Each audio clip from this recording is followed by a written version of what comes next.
Namaskara, welcome to Ramayana, the Universal Compass. Today we delve into chapter 37 of the Ayodhya Kanda. Now, the moment of departure of Sri Rama along with Sita and Lakshmana into the forest has arrived. Sri Rama divests himself of royal ornaments, majestic silks, and glittering weapons of state. In their place, he wears the austere garb of an ascetic, the simple bark garments.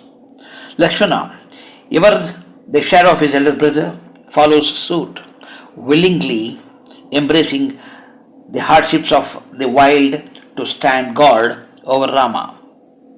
And then we behold Devi Sita, raised in the lap of luxury, accustomed to the finest chambers of Mithila and the opulent palaces of Ayodhya. She stands before them draped in ascetic bark. The sight of Sita, radiant, unyielding in her devotion and choosing exile over the comfort of an empty palace, sends a wave of awe and despair through the gathered citizens. As the trio steps on to the road leading out of the city, a collective cry of anguish rises from citizens of Ayodhya. They crowd around the chariot driven by Sumantra, pleading, weeping, and desperately trying to hold back the wheels. At the center of this monumental crisis lies a chilling, paradoxical symmetry, the clashing resolve of two minds standing at absolute opposite poles. On one side stands Kaikeyi, unyielding, cold, and relentlessly fixated on her mind. Though unseen to her, she is swept up in the grip of Nikruti, the dark force of discord. On the other stands Sri Rama, serene, unshakable, anchored entirely in Dharma, yet operating under a much deeper, unseen mandate. Think about this point. If either Kaikeyi had faltered in her stern stubbornness, or if Rama had reacted with casual indifference or a desire to bargain, the entire epic of the Ramayana would have dissolved before it even began.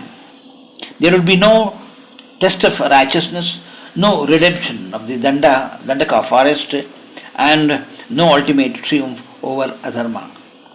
Who truly set Nikruti into motion within Kaikeyi? Not explicitly, but bowing to the cosmic context, it is Rama himself who orchestrates the unfolding of destiny. As the poetic echo reminds us, he has miles to go before he sleeps. He accepts that the woods are lovely, dark and deep, but he has binding promises to keep, fulfilling the ancient yearning of the gods, answering the prayers of the ages, and honoring the primordial debt owed even to Jaya and Vijaya. In world literature, great minds have often grappled with the sheer cruelty of domestic betrayal and the sudden shattering of familial bonds.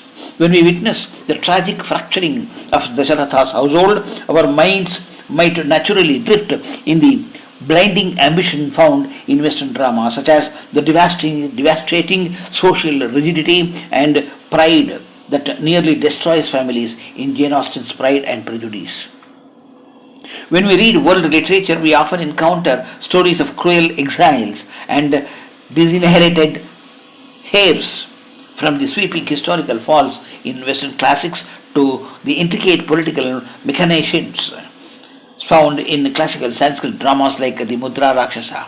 But whereas dramatists use exile as a plot device for eventual revenge or a political restoration, Valmiki treats it as an absolute spiritual crucible.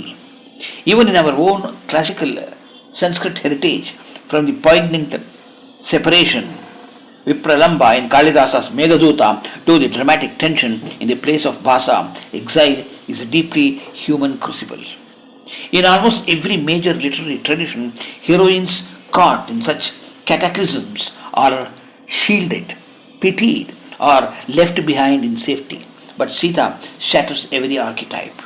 Raised in absolute luxury, she looks upon the bark garment not as a punishment but as her rightful mantle, because it is Rama's mantle.